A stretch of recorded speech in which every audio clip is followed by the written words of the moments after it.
Chapter 141. Well, I'd like to hear what my granddaughter's good idea is. Grandfather told me, first of all, the response is not bad. To be honest, I swallowed a sigh of relief nervously, using the direct lineage authority to engage in Lombardi's business and to make suggestions to grandfather about what happened in the North are quite different stories. I took a deep breath and then carefully exhaled it. Actually, Sir Clarivan sometimes asks me for opinions about the business of the company. Clarivan? My grandfather said with his eyes wide open as if it was unexpected. Clarivan is one of the few people my grandfather recognized, but it is hard to believe that Clarivan is discussing things with me. I continued, feeling that my grandfather's eyes looking at me changed a little. Yes, and that's what happened this morning, about the landslides in the north. Yeah, Tia, you heard it too. It's a shame. Grandfather nodded at my gloomy face. So I was discussing a few things, and I thought it would be a good opportunity for Pallet and Lombardi. Grandfather stared at me for a moment without saying anything. It was far from my grandfather's usual appearance, who looked at me and burst into laughter. Ho ho ho. It was more serious and deeper than ever. I had a question before that, Tia.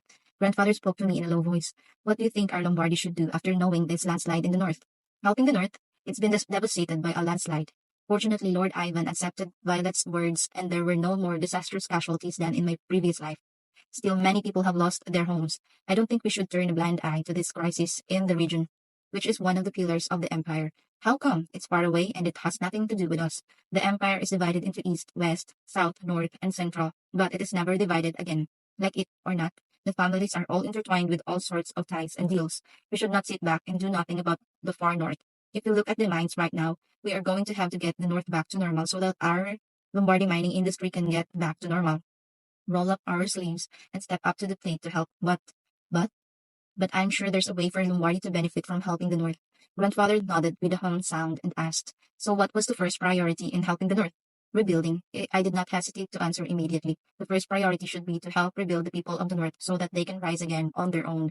And if there's one more thing, it would be taking responsibility. Responsibility? Grandfather rubbed his short beard and spoke in a low voice. Yes, the Ivan family has greatly increased logging. The great lords are responsible for them. Aside from Ivan, I think there is one more family to share responsibility for the landslide, I think. I looked at my grandfather with eyes that didn't contain laughter. What do you think, Grandpa? It's good to be so reassuring to hear that I and my granddaughter have the same thought. My grandfather, who paused for a while, smiled secretly. I also spoke in a much brighter voice. Of course, helping the North rebuild safely will come first. Yes, sure, of course. And in the process, Lombardi is showing off. What kind of showing off? Grandfather asked, crossing his hands on the armrest of the chair. It was one of my grandfather's habits when he concentrated. The Pellet Corporation has a lot of Driva wood, Grandpa. Sir Clarivan wants to return the woods back to the north. That's what Clarivan was thinking. Well, it's uncharacteristic, but it. Grandfather said so and smiled. Right, if he sells it to Anjanus now, it will be worth the price. If it was in Clarivan's character, he would probably hand over the woods to Anjanus without hesitation. After receiving a huge amount of money, now that the supply and demand of Triva trees in the north are uncertain, Anjanus will rush in with his ice fleet, so he can take his part. But I'm the one who has the final decision in Pellet Corporation, and Triva wood was collected from the beginning in preparation for this landslide. The money I could have been earned was not a waste at all, because there's a greater purpose than earning Anjanus money. Sir Clarivan intends to resell the Triva tree owned by Pellet to the northern families, including the Ivans, for reconstruction. It's a price that doesn't leave any transportation costs. And I'd like Lombardi to join here. It's not just Lombardi's talking about buying wood and sending it to the north. Isn't the presence of an engineer as much as durable materials are needed at the disaster site, Grandpa? You mean the civil engineers? You mean the civil engineers of Lombardi construction? Yeah, great grandfather. He points out my thoughts right away. Of course, they're busy with the Anjanus development project, but I'm matured so small that I read my grandfather's mind. Sure enough, when the story of the Anjanus development project came out, Grandpa's face hardened slightly. Not only did V's sign an absurd contract to receive the payment later, but now that the supply and demand of goods have been disrupted, the construction itself is uncertain. Grandpa must be in deep trouble, but that's also for a while. Grandfather soon spoke in a calm voice. It's time for some engineers to leave for the west as a latecomer. If they stay in the north for a while, there won't be a big problem. So, yes, I will send a letter to Clarivan. All right then. This leaves the north, especially the Ivans, deeply indebted to both Lombardy and Pellet. Oh, that sounds cool. What do you mean cool? At the conference a few days later, I thought it would be so cool if my grandfather said, Lombardy will help the North, like this. A different level of coolness from other nobles who fear that even a penny will be ripped off in the name of a grant. That's Lombardy. Huh, this fellow. My grandfather laughed, as if he didn't hate what I said. I suggested while we were at it. Before the conference, why don't you call in Deputy Lord Ivan yourself? And tell him the good news is supposed to tell it to his face. I don't know if there is such a thing, but for now it is. Grandfather thought about my words for a moment and said, "Then will you try?" "What? Would you like to speak to Deputy Lord Ivan yourself?" I was really surprised this time. Deputy Lord Ivan himself, but he's the one with the official Deputy Lord business card. Talk to someone like that in person. This is a huge job. I looked at my grandfather who was waiting for me without rushing me. What kind of answer does Grandpa think I'll give? What expectations does he still have beyond his friendly face? I answered, "If you'll leave it to me, I'll treat it properly, Grandpa." At that moment, a big smile spread all over my grandfather's face. "Yes, I'll leave it up to you, Tia." Grandfather tapped me on the shoulder and said so. Asterisk, asterisk, asterisk.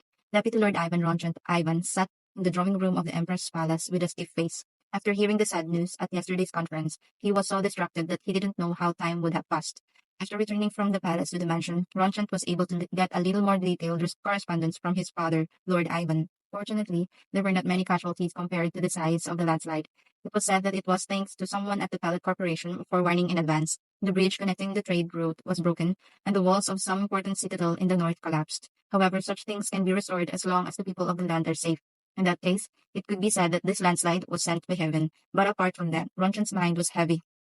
It was the will of heaven that there was a lot of rain that had never happened before, but it was humans' fault to cut down trees in the mountains carelessly.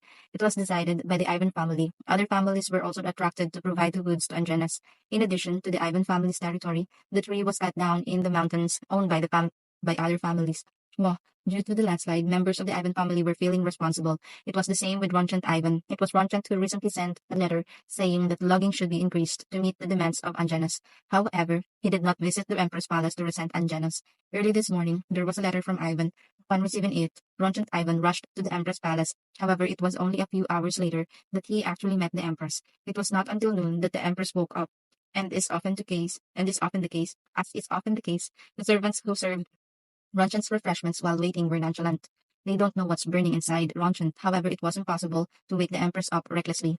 Perhaps it was his least consideration for the Empress to let her sleep with a little more comfort. Even if time goes by, nothing has changed. Here comes the Empress. At last, Empress Rabini showed up. "What brings you so early, Sir Ivan?"